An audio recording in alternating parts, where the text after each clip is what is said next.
honestly, what's funny is when they threw me out, I literally had 2 storage units full of member property, full, and you did what you did to me, yet you still got your shit back.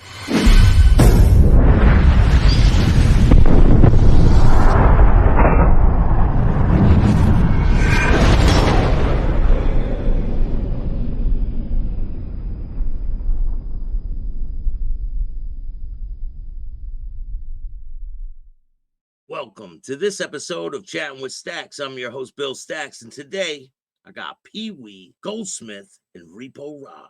Like, what was your reason for joining, Rod? For what they say is brotherhood. Yeah. I got more now than I had there. And we're gonna get into that in a second. Yeah, let's talk about that. You made a group, right? And tell me how that all came about. Yeah, what I did first, bro, is I started a group before I went to prison. I started this group called, and I called it this, Group 51. Instead of 81 Hell's Angel, I made it X Angels, right? And I had probably about 60 guys in it. And, we're all talking to each other. We're all X, out bad, who cares, And we're all talking to one another.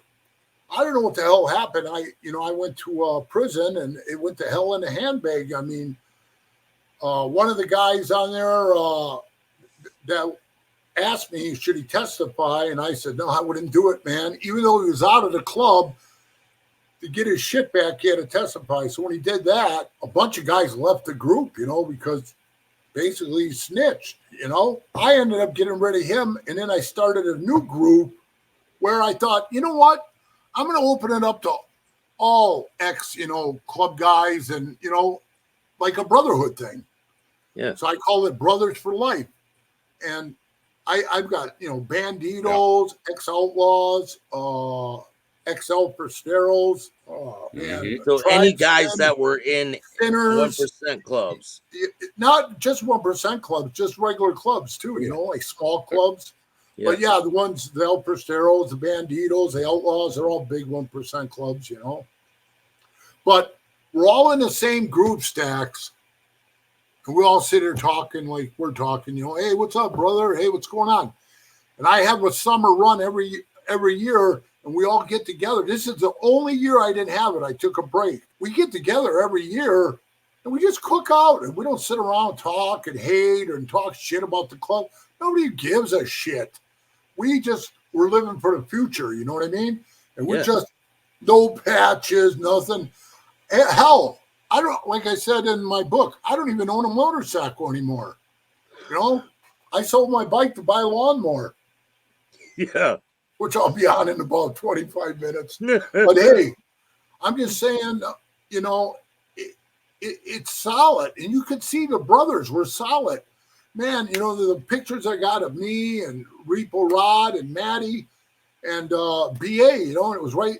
That was the last time he was alive. He's gone, Oh, so you guys all had one of these last year cookouts. It was like a run, right? Yeah, last year. And BA was here. And we got a picture. We got a picture of it. I can't hear you, Rod. Yeah, we got no sound. Yeah, we can't. I don't know if you know, but Rod was the only deaf guy we had. Yeah. The deaf guy we had in the club. Yeah. If you go out and come back in, you had to reset it. Wow. So I didn't know that you started this. Well, I knew you started the group, but I didn't know you had like your own runs together where everyone would get together. And you know what, Billy? There's some guys I had in there that just ride bikes. They weren't even really in clubs, but I've known them for 40 years, So I put them in there too. I put some of them in there, but everybody's, bitching, hey man, why do we have a run? Let's have a run next year. So everybody says they're coming, so it should be a big one. Now I've got about 100. I probably got 132 guys. So here's one of the pictures. Yeah, that was at that run. Oh, that was when you guys had the run last year? Yeah. BA, tell me about BA. BA was a good guy, man. I mean, he got fucked over good in the club, you know what I mean? I mean, they really did him dirty, but Ain't any dirtier than putting guys in a goddamn dog crematorium, you know? Right. BA. Got me now? Yeah. All right. Good, bro. Now we're in there. All right. So we're talking about BA, bro. What kind of guy he was? Yeah. You know, he just had a big heart, man, and he really, really loved being a Hell's Angel. And I think the hardest part for him, and he told me this. He said the hardest part was no closure on it. He never knew why they did what they did to him, you know? He said, when they said, you're out of the club bad. He said, what did I do? Yep. Yeah, you kind of want an explanation, right? When something like that happens. I mean, to get a beating the way he did, he had bleeding on the brain, his navel cavity. Bro, let me tell you, him and I went to Milwaukee together, right? He met me in Milwaukee. I picked him up on, there's a ferry that comes across from Michigan to Wisconsin. And he came across, I was already there. I picked him up. at the boat, and we went to the hotel. It was right on Lincoln by the airport. And it was funny because when we got there, we got out of the truck, my truck. We're pulling our bags out. We hear a motorcycle coming down the road. We both glance and look. It's an outlaw, you know? We just look at each other and kind of smile, you know? And we walk inside, we check in. And at that time, I had the big, on the side of my neck here, I had the big tattoo, Hell's Angels, on my neck just before I covered it up. And, man, there's a bike out in front, you know? And I walk in there and the guy says, oh, hey, man, because naturally, as soon as you see tatted up guys, you know, he's like, you guys ride? You guys ride? I'm like, nah, man. He goes, oh, I ride everywhere. The guy behind the counter was all, you know, Joe Biker guy, you know? And I said, yeah, whatever, man. So he sends us to our room in the back there, and we're just chilling out. That night, bro, I gotta tell you, BA falls asleep sideways on his bed, right? And I'm laying over on mine trying to watch TV. Man, he starts like, you know, this horrible breathing. I mean, like somebody choking to death on a piece of meat. You know, he's like, he's jumping around and his arms are flying. And so I really, honest to God, thought he was having a seizure. I really did. No bullshit. And I jumped up and I grabbed his arms. I go, BA, wakes up from comedy. He goes, what's up? I go, God damn, bro, you're freaking me out, man. I thought you were having a seizure. Oh, no, that's the way I sleep. I said, that's the way you sleep? How the hell do you get any sleep? He said, I don't, bro. That's why I nod off all the time. And I said to him, what the hell is that, man? You must have some. And his kid was with. His son, Abraham, was with. Yep. And I said, is he always like this, Abraham? And he goes, yeah, he's got sleep apnea. He's supposed to wear that CPAP machine. He won't do it, you know? I said, bro, you got some major issues, man, major. And he said, well, when I got hit in the face with a bat, it caved his whole nose in, so his naval passage up here was all closed off. You know, like he said, when he gets horrible headaches, you know, when any kind of congestion up there and stuff. You had to be there to see it, man. I mean, seriously, the way he's rolling around. And he was putting on so much weight, right, Repo? Oh, yeah. He was getting bigger and bigger. It's like 2X. Then he goes, yeah, give me a 3X this year in T-shirts because I have run T-shirts, right? Then the last year, the year that me and Repo Rod saw him, the last year he's alive, he was wearing a 4X, and that thing was tight as hell on him. Yeah. He was just getting so heavy and so big. So he takes me down. He goes, hey, you ever go to the Harley? And I was born and raised in Milwaukee. But, you know, I didn't go to a lot of that Harley Davidson bullshit, you know. But he said, you want to go to the museum? And I said, yeah, we'll go to the museum. So we went to the Harley Museum, and we walked around. It was the first time I ever been there. It was pretty interesting, you know. And then it was kind of funny because then we get down this one section, Staxx, and they got this glass cabinet up there, and I'm looking, and I go, hey, man, I've got that magazine. It was a 1967 magazine, Post. It was called The Post. they don't make it anymore, but I have it still brand new in plastic. It was something about the Hells Angels. I never even read it because I told you I didn't take it out of the plastic. But it's hanging on the wall in this display cabinet. Right next to it, this Wild on Wheels. It's another book where it shows like Skip, one of the Hells Angels, the one that was on that talk show with Hunter Thompson, and I think it was the Geraldo one. Was it Geraldo? It was either Geraldo or Cavett, Dick Cavett, either one of those. But Skip was really cool. I met Skip, and he's riding on the front of it, and he's on the cover of that book, and it had some like other pictures and stuff like that in there. And I said, I got that book and I got that magazine. And we're standing there, and like I said, on the side of my neck is that tattoo. And this guy's standing there, and he goes, oh, look at this stuff. He's telling his buddy. And they're right in front of us. He goes, look at this stuff, man. This is cool. Man, he said, did you ever meet one of these guys? And his friend goes, no. And he goes, I met Sonny Barger in Sturgis one time, man. There was a lot of Hells Angels. There was a couple really big ones, man. And I'm just standing there. I wasn't saying a word to him, you know. So BA, everywhere he went, he had like lean over the counter, rest on something. That's how bad his pack was from being so heavy. Yeah. Every time I looked at him, he was leaning over a table, a counter, railing. Yeah. He walked 10 feet, he'd take a rest. So I just stood there, and it was kind of funny. BA looks at me, I looked at BA, we started kind of laughing. The guy turns around and goes, did you guys ever meet Sonny Barger?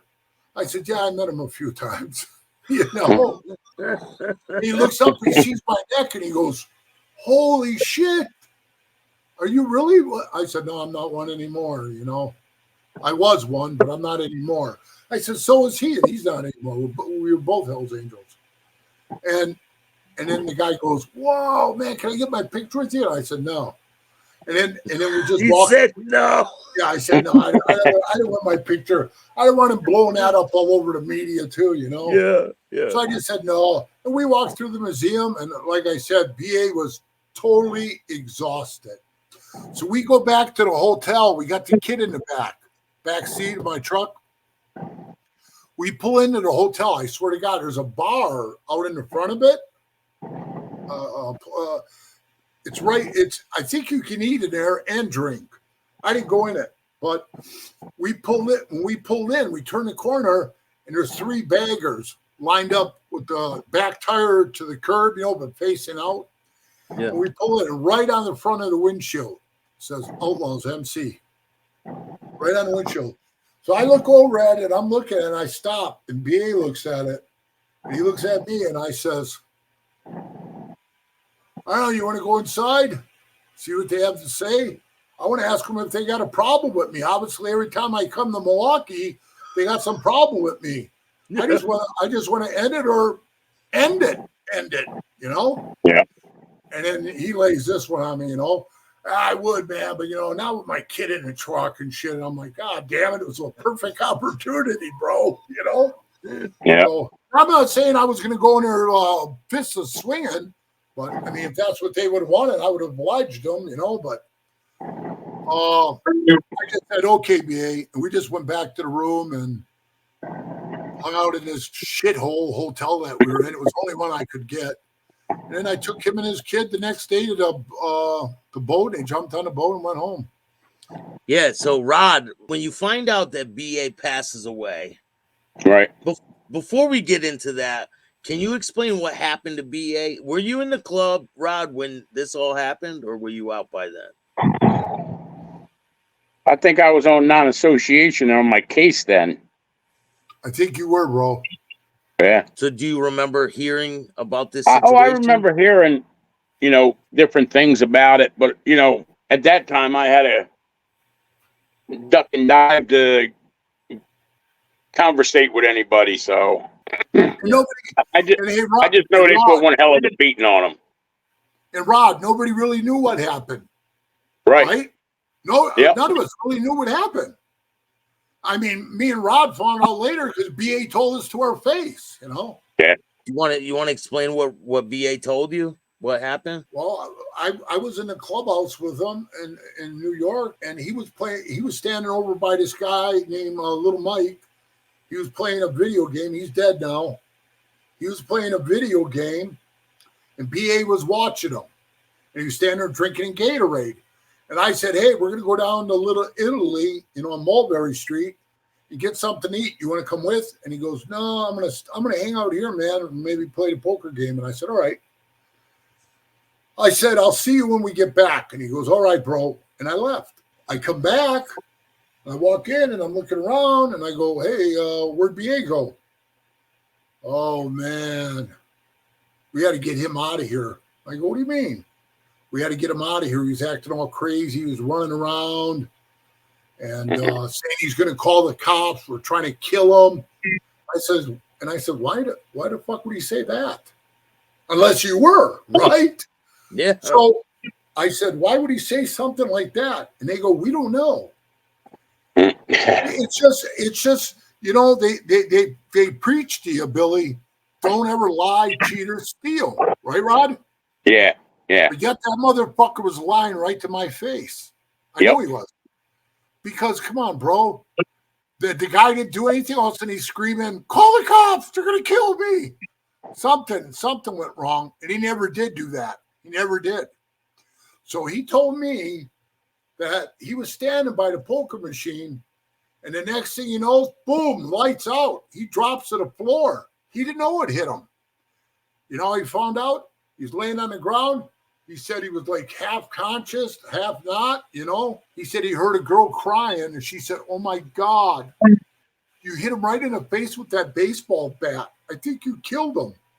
That's how he knew he got hit in the face with a baseball bat. Yeah. So if he never said that, nobody would ever know unless the other guy would have said something. No, he would have never known if that chick never would have said that. Yeah. Yeah. So another guy who's dead now that was in a club from San Francisco, Papa, he says, get him out of here. We don't want him to die in the clubhouse. Yeah. And it was weird because they dragged him out. They put him outside, and he was sitting on a bench outside. And one of the other Frisco members comes up and says, hey, what are you doing? Oh, what the hell happened to you? Because his face was just, he told me he couldn't see. He had to take his eye and pop it open to see where he was. And he still had his patch on. So see, that's what's weird, bro. That's the weird part. So he had $2,800 in his pocket. And when he woke up, he had no money in his pocket. Where was he a member Imagine out that. Michigan. So do you think it had something to do with the way they were treating the Michigan guys? Well, he didn't even know already, bro, but they were already starting to shut all his shit down, his charter. And they were shutting all that shit down. So it doesn't matter. It doesn't matter. Hey, Staxx, here's a picture. Here's a picture of him. Let me see if I can get it on there. I don't know. Oh, you can't see it, can you? If you hold it real up. Right there goes. Boom. Yeah. Wow. What was that? Wow. Yeah, that's his face right there, bro. That's see, his eyes are completely closed. That's bad. Yeah, it's real bad. So it doesn't matter if you're a stand-up guy and you're just so happen to be in one of these charters that's getting shut down, they won't pluck you out of the charter and shut the charter down, keep the good guys. No, they did do that because they took one guy that stayed in, the treasurer, and BA gave him money. Yeah, BA gave him $30,000 from the t-shirt sales. He never ever wrote it down. And he transferred to Chicago. And when he got to Chicago, he was in the club for another 6-7 years. And then all of a sudden they're like, where's that 30 grand?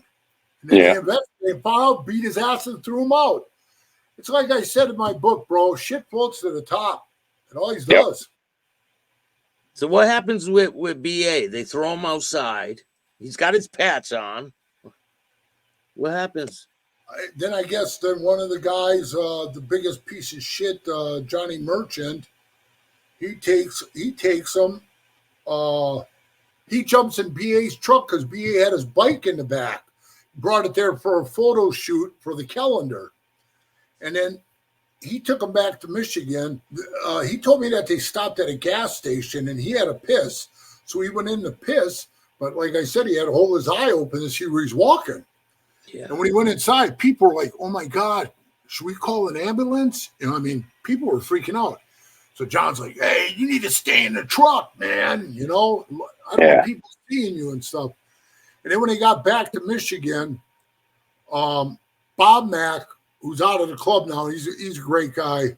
Bob Mack was there, and he's the one who sponsored BA. And he wasn't a Michigan member. He was Indiana. It was Indiana, I think, Nomad or something. But he's a good dude, man. I've known him way back from the Hell's Henchmen days. And they said, we're keeping his bike. And he said, no, you ain't. They're not. You're not keeping his bike. Give him his fucking bike. Yeah, they were going to take his bike. It had Hell's Angel shit all over it. So did mine. But, you know, I just had it shit all scraped off and painted black. Did they keep your bike, Repo? No. They didn't get my bike. So they didn't get any of their bikes. Or you, him, or BA. No. You know. Honestly, what's funny is when they threw me out, I literally had 2 storage units full of member property. Full. And you did what you did to me, yet you still got your shit back. Yeah, they actually had a load of guys to get it, right? They sent prospects to collect it. Fucking prospects to collect member property, and I wouldn't give it to them. I said, send a member. Nobody would come. They wouldn't come, you know, because after that, you know, shit was going south only one way if they started something. The guy that used to be the president of Baltimore at the time, Nate, he's out now. They threw him out too. Right. I met up with him like halfway, just at the Maryland state line a couple of times and transferred everything. And I made him sign a paper, everything I gave him, and the right way, even after they did me wrong.